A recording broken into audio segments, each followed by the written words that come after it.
buckle your seatbelts, grab onto a cup holder, we're going for a ride in the wonderful world of abolitionism.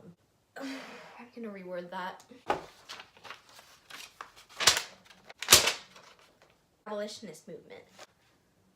The abolitionist movement was the movement to end slavery. It was more an effort to stop slave trade and set slaves free, which is what I just said. It happened during and before the Civil War. It tried to stop Atlantic slave trade. English Quakers deemed slavery as unchristian-like. A fun fact, in the 18th century, almost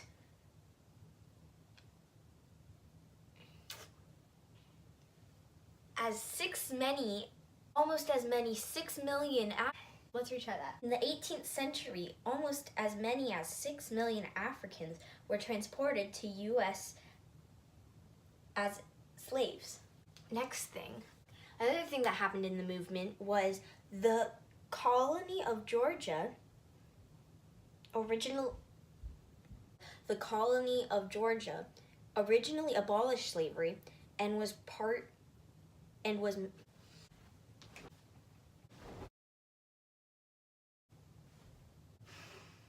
I've been trying to say this fact for the past 8 minutes and 29 seconds and I'm still struggling.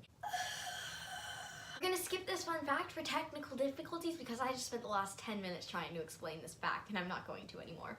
Abolition began in Vermont in 1777 and most states north of the Ohio River also abolished slavery. At the Constitutional Convention of 1787, they debated slavery, whether it should be abolished or not. Skip forward a couple years and now South Carolina is the only state to not abolish slavery or severely restrict it. You know what, I'm not even gonna try to read this without having it in front of me. The most influential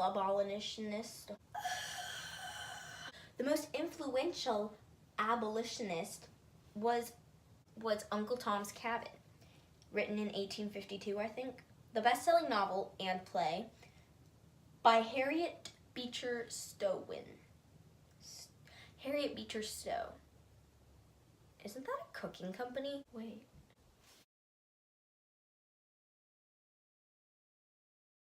No, I was wrong.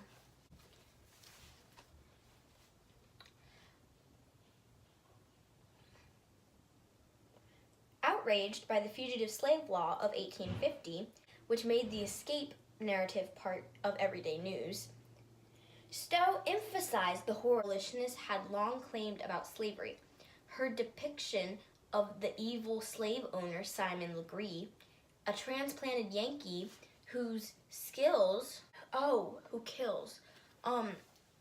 Simon Legree, a transplanted Yankee who kills the Christ-like Uncle Tom, outraged the North, helped sway British public opinion against the South, and inflamed Southern slave owners who tried to refute it by showing some slave owners were humanitarian.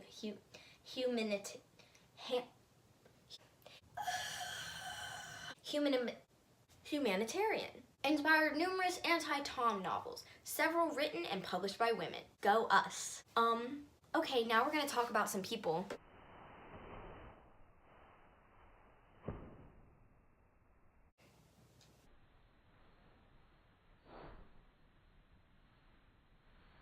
Let's start with this person, Lucretia Mott.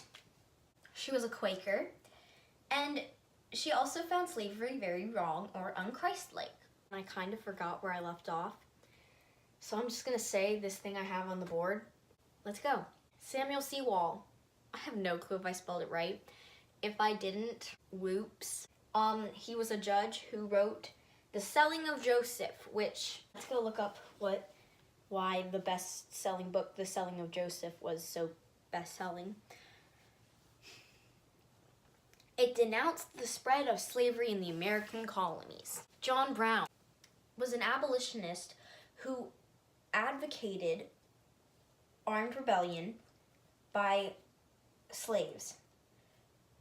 He slaughtered pro-slaverians. Is that a word, slaverians? I don't know, but people who were pro-slavery in Kansas.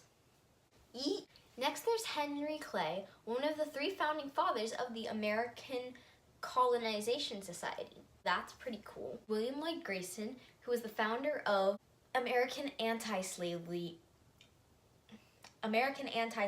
Society. So John Jay, who founded the New York Manumission Society in 1785.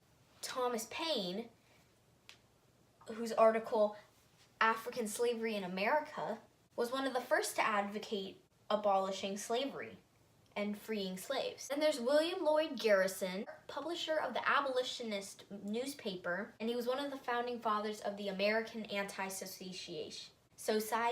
Frederick Douglass, a former slave whose memoirs became bestsellers. Now you can impress your friends with your knowledge. Hope you liked it. Congratulations, America.